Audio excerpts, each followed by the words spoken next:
Hello students, myself Manju Bhavani. I welcome you in BA Part 2nd English Literature online class. In this class,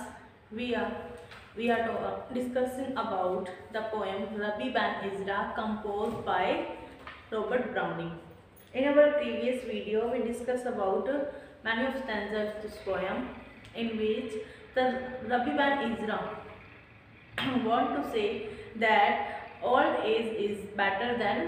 young age. यहाँ पर जो ban इज़रा हैं वो क्या define कर रहे हैं कि जो ओल्ड एज है वो क्या है, बेटर है, अच्छी है किससे, यंग एज से। हमने जो पिछले स्टैंडर्ड्स किए थे उसमें देखा था कि बैन इज़रा जो 12th सेंचुरी के एक स्कॉलर है, एक ज्यूइश स्कॉलर है, यहूदी हैं, जो एक वो हमें कंपैरिजन कर रहे हैं किसका, यंग एज का और ओल्ड एज का। जो लास्ट हमारी वीडियो थी उसमें हमने देखा था जो ओल्ड एज है वो क्या है, the age of peace and rest. Rest और पीस की एज है, मतलब कि हमें क्या करना है, जो यंग ओल्ड एज है उसके अंदर, उसमें जब हम ओल्ड हो जाते हैं तो हमें क्या है, रेस्ट करना है और एग्जामिन करना है जो हमने अपनी यंग एज में किया है। और इसमें बताया था कि ह्यूमन बीइंग को क्या है, जो गॉड के द्वारा कुछ पावर्स दी हुई हैं। जैसे कि हमने पोएम में रीड किया था कि ह्यूमन जो बीइंग है, मतलब मनुष्य है जैसे कि हम हैं, हमें क्या है, गॉड ने कुछ एक्स्ट्रा पावर्स दी हैं जो हमें सुपीरियर बनाती है अदर लोकाइंड क्रिएचर से, और हमें उनका यूज़ करना चाहिए। हमें सेटिस्फिकेशन नहीं रखना चाहिए, अपनी डिज़ायर्स हैं उनको बनाना चाहिए, मतलब बढ़ाना चाहिए, और उनको फुलफिल करने के लिए हमें हमेशा ही ट्राई करना चाहिए, हार्डवर्क करना चाहिए। उसके बाद बताया था कि जो यंग एज है वो क्या है, एक कन्फ्यूज़न की एज है। यंग एज क्या है, कन्फ्यूज़न की एज है, उसमें पता नहीं है कि कौन सा रोजेस तो लेना चाहिए और कौन से लिली को छोड़ना चाहिए। तो मतलब यंग एज है उसमें कन्फ्यूजन्स होती हैं, लेकिन ये सारे जो कन्फ्यूजन्स है ये कब क्लियर हो जाते हैं, जब हम ओल्ड एज में पहुंच जाते हैं। ओल्ड एज में हमारे पास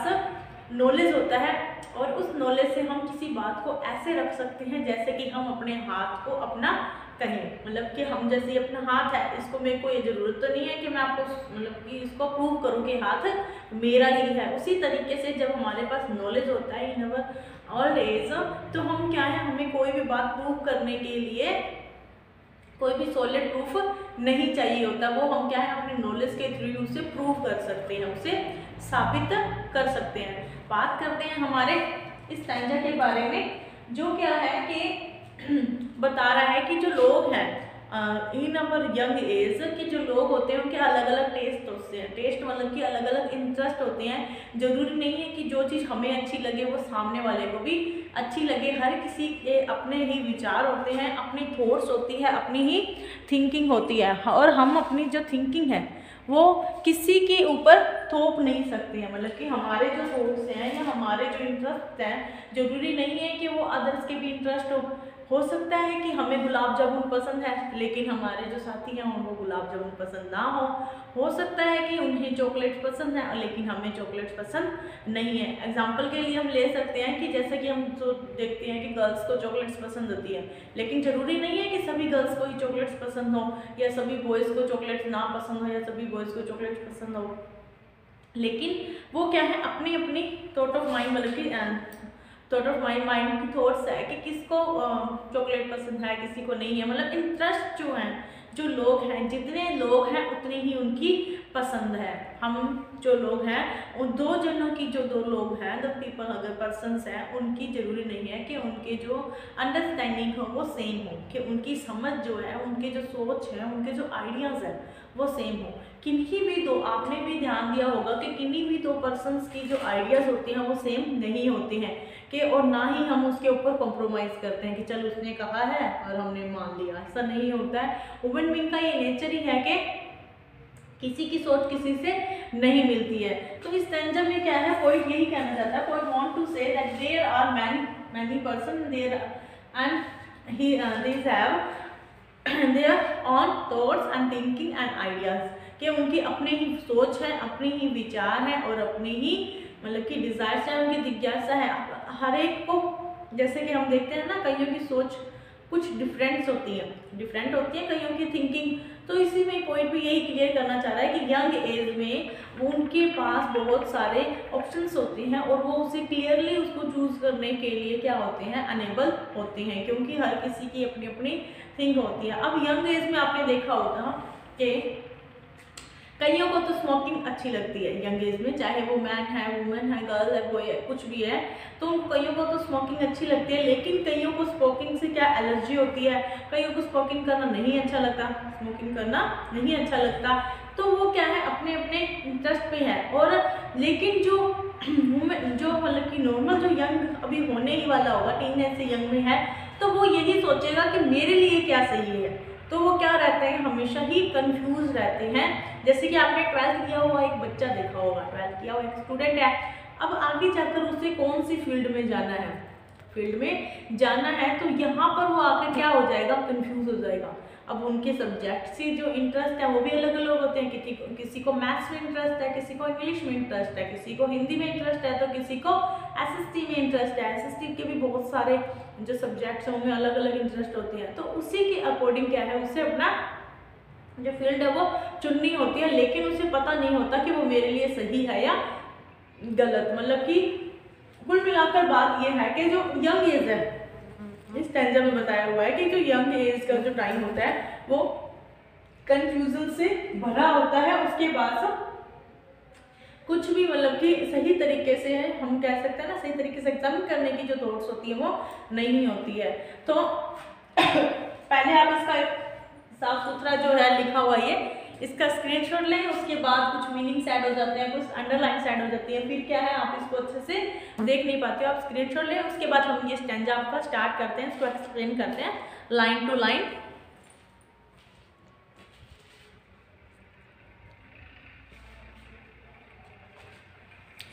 नाउ लेट्स स्टार्ट। ये लो, यहाँ पर नाउ से स्टार्ट हो रहा है हमारा स्टैंजा भी। Now who shell arbitrate, ten men love what I hate, some but I follow, slight what I receive, ten who is ears and eyes match me, we all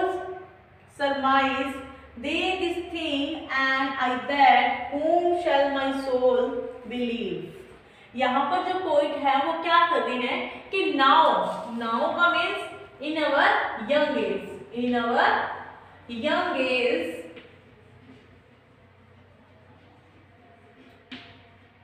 in our young age who shall arbitrate, arbitrate का मतलब है to be जज, to be made a judgment, to be made a judgment के कौन judgment करेगा, to be made अ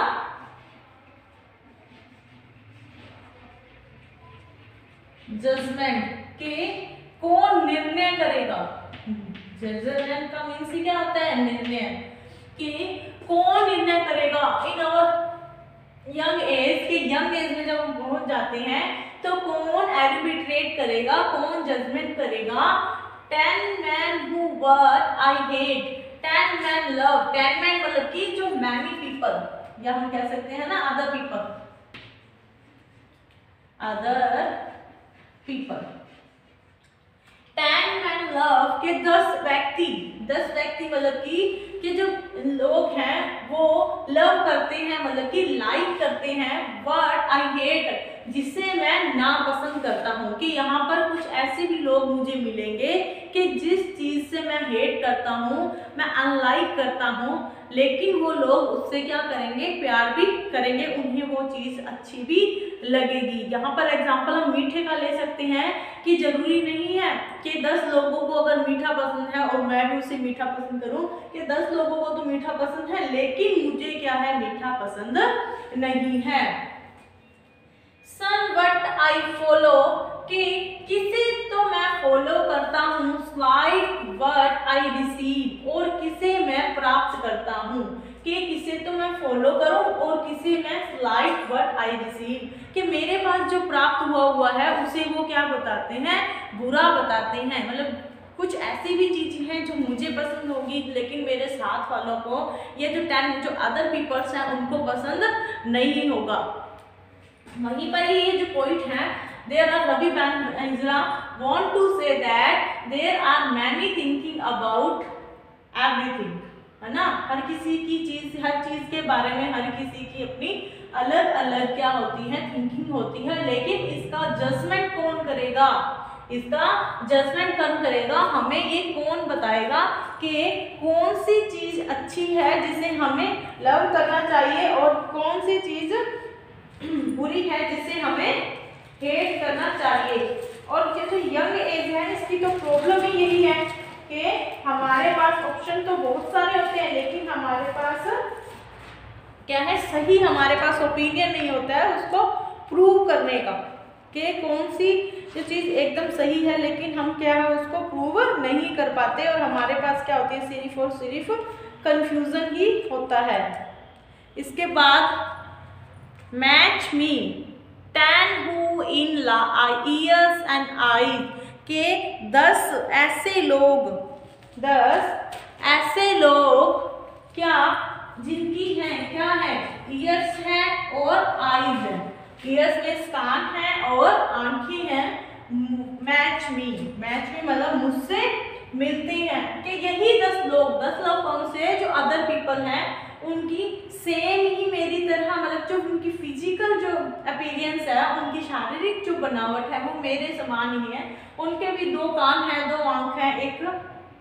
मुंह है, एक नाक है, मतलब मेरे ही जैसे जो मेरे फिजिकल पार्ट्स हैं वही सेम उनके भी फिजिकल पार्ट्स हैं, फिजिकल अपीयरेंस हमारी सेम ही है। लेकिन what I follow like what I receive के, लेकिन हमारे बीच में, लेकिन हमारी जो मतलब फिजिकल चाहे हमारी अलग है, लेकिन जो हमारी मेंटलिटी जो एबिलिटी है, मेंटलिटी जो हमारी है वो क्या है, हमारी भिन्न है, हमारी डिफरेंट जो है वो मेडिकल मेंटलिटी है। इसके बाद देखते हैं वी ऑल सरमाइज, हम क्या कर सकते हैं, सरमाइज का मीन्स है अंदाजा लगाना। सरमाइज का मीन्स क्या है, अंदाजा लगाना, या हम कह सकते हैं ना इमेजिन करना, इमेजिन करना कि हमारे पास है तो सही ये साइज, लेकिन क्या है हम अपनी ही मर्जी से भी ऑल सरमाइज कि हम सब ही क्या कर सकते हैं, अंदाजा लगा सकते हैं। They this thing and I that whom shall my soul believe कि वो चीज तो वो सोचते हैं और आई दैट मैं भी सोचता हूँ कि उसी की चीज के बारे में वो भी सोचते हैं, वही चीज के बारे में मैं भी सोचता हूँ, लेकिन जो हमारी सोच है वो क्या है, अलग है। वो अच्छा सोचेंगे, मैं बुरा भी सोच सकता हूँ, और मैं बुरा सोचता हूँ तो जरूरी नहीं है कि वो भी बुरा ही सोचे जो लोग हैं। तो यहाँ पर वो कह रहे हैं कि कंफ्यूजन से ही कंफ्यूजन है, किस लिए, whom shall my soul believe कि मेरी जो सोल है, मेरी जो आत्मा है उसे किस पर बिलीव करना चाहिए, उन 10 लोगों के ऊपर बिलीव करना चाहिए या मेरे खुद की पसंद के ऊपर बिलीव करना चाहिए। ये हमारे जो यंग एज होती है उसकी सबसे बड़ी प्रॉब्लम है कि हमें पता है कि सबके पास वही आंख नाक, मतलब जो उसकी फिजिकल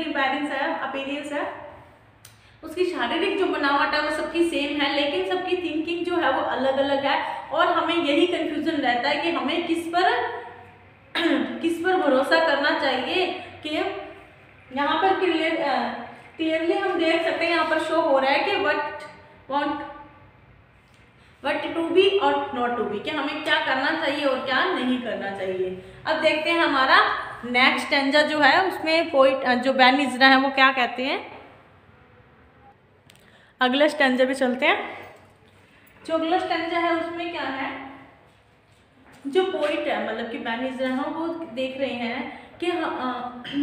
जो दिखावटी जो पन है, मतलब कि जो चीज़ बड़ी दिखाई दे रही है हम सिर्फ उसी का ही प्राइस देते हैं, और उसके अलावा उसके पीछे का जो हार्डवर्क है वो हमें दिखाई नहीं देता है। जो लो काइंड के जो लोग हैं उनके ऊपर हम ध्यान नहीं देते हैं। जैसे कि कोई मकान बना है तो हम उसके नींव का जो पत्थर, जो मेन पत्थर है, हम उसको ना देखकर उसकी जो ऊपरी दिखावट होती है उसी को ही क्या दे देते हैं, हम प्रेज दे देते हैं, प्रशंसा कर देते हैं उसकी। लेकिन जो मेन जो ईंट है वो तो क्या है, उसकी नींव है, और नींव के ध्यान किसी का भी नहीं जाता है। हम सिर्फ क्या है, दिखावे को ही मतलब कि क्या करते हैं, उसको इम्पोर्टेंस देते हैं। कि कोई व्यक्ति हमारे पास बहुत ही ज़्यादा दिखावा कर रहा होता है तो नॉर्मल सी बात है कि हम उसी को ही क्या है इम्पोर्टेंस देंगे। और एक ही व्यक्ति, उसी टाइम हमारे पास कोई ऐसा व्यक्ति आ जाता है तो थोड़ा सा पुअर दिख रहा है, मतलब गरीब दिख रहा है, या थोड़ा अलग दिख रहा है,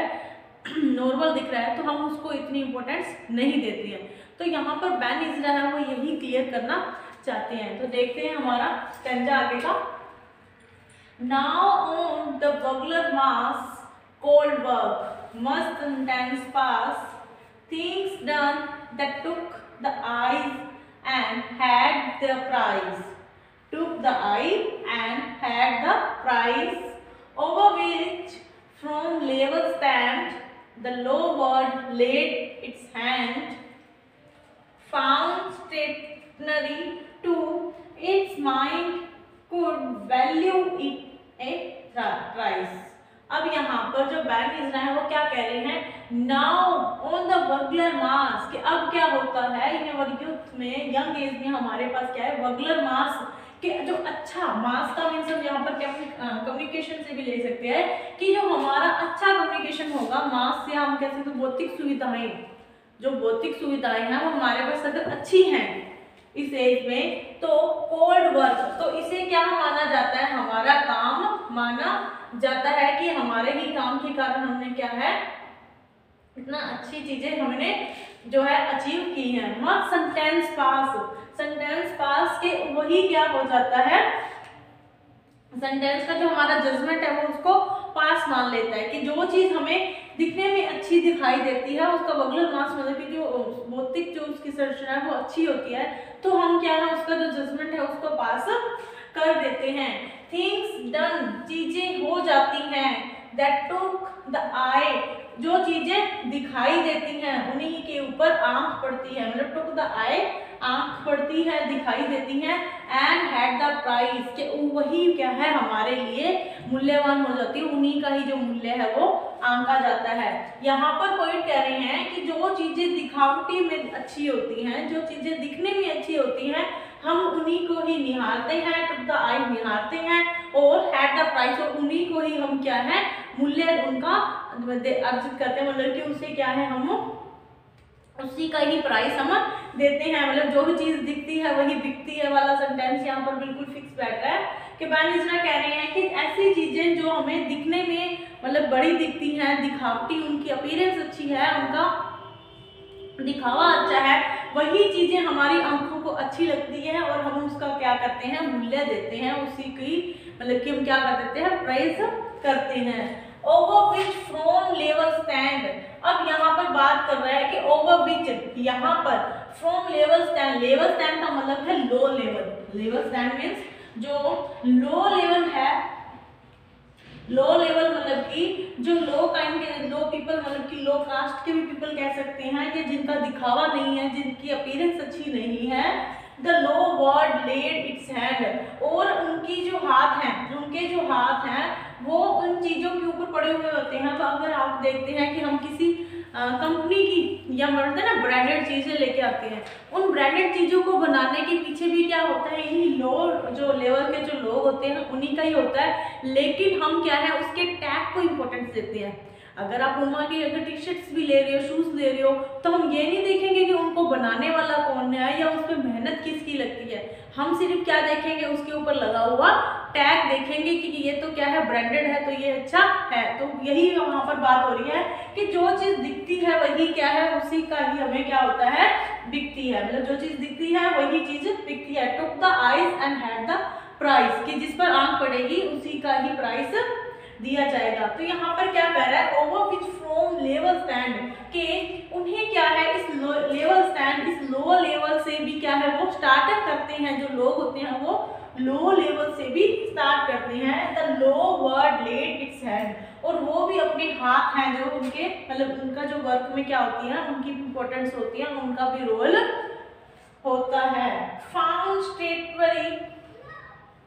straight way to its mind, और हमें क्या है इट्स माइंड उनके माइंड के थ्रू ही चलना चाहिए कि हमें उनका भी क्या करना चाहिए, प्राइस देना चाहिए। कुछ वैल्यू इन ए प्राइस, क्या हमने उसे वैल्यू दिया था, क्या हमने उनका महत्व समझा था। कि देखते हैं यहाँ पर हम ये भी देख सकते हैं कि बेनिसरा वो क्या कह रहे हैं कि यंग एज में क्या होता है, जो चीज़ हमें अच्छी दिखती है हम उसी के प्रति क्या हो जाते हैं, अट्रैक्ट हो जाती हैं, लेकिन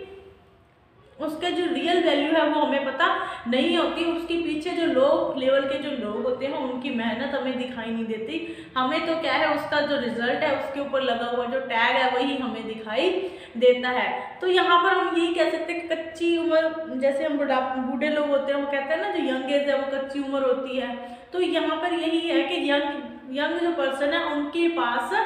जजमेंट करने के लिए जो एक्सपीरियंस होता है वो नहीं चाहिए, वो जो एक्सपीरियंस चाहिए होता है वो नहीं होता है, लेकिन जो ओल्ड एज में पहुंचने पर वो एक्सपीरियंस उनको हो जाता है। जो ओल्ड एज में क्या होता है आपने भी देखा होगा कि जो लोग हैं वो क्वालिटी को देखते हैं ना कि टैग को, लेकिन यंग एज में क्या होता है हम क्वालिटी को ना देखकर सिर्फ टैग को देखते हैं, उसके ऊपर लगा हुआ मार्का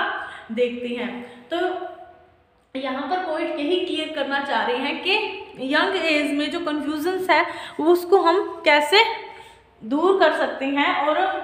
कौन सी चीज़ हमारे लिए अच्छी है कौन सी बुरी है इसका हम जजमेंट अच्छे से नहीं कर सकते हैं क्योंकि हमारे पास एक्सपीरियंस नहीं होता है। तो आज की क्लास में बस इतना ही। नेक्स्ट क्लास में हम इसकी जो नेक्स्ट स्टैंजा है उसको डिस्कस करेंगे। तब तक आप इसको अपनी नोटबुक पे लिखें और अच्छी राइटिंग में अच्छे अपने नोट्स बनाते रहें ताकि आपको एग्ज़ाम टाइम में हेल्प मिल सके। मिलते हैं अपनी नेक्स्ट वीडियो में। तब तक के लिए आप घर पर रहिए, सुरक्षित रहिए और पढ़ते रहिए। Thank you.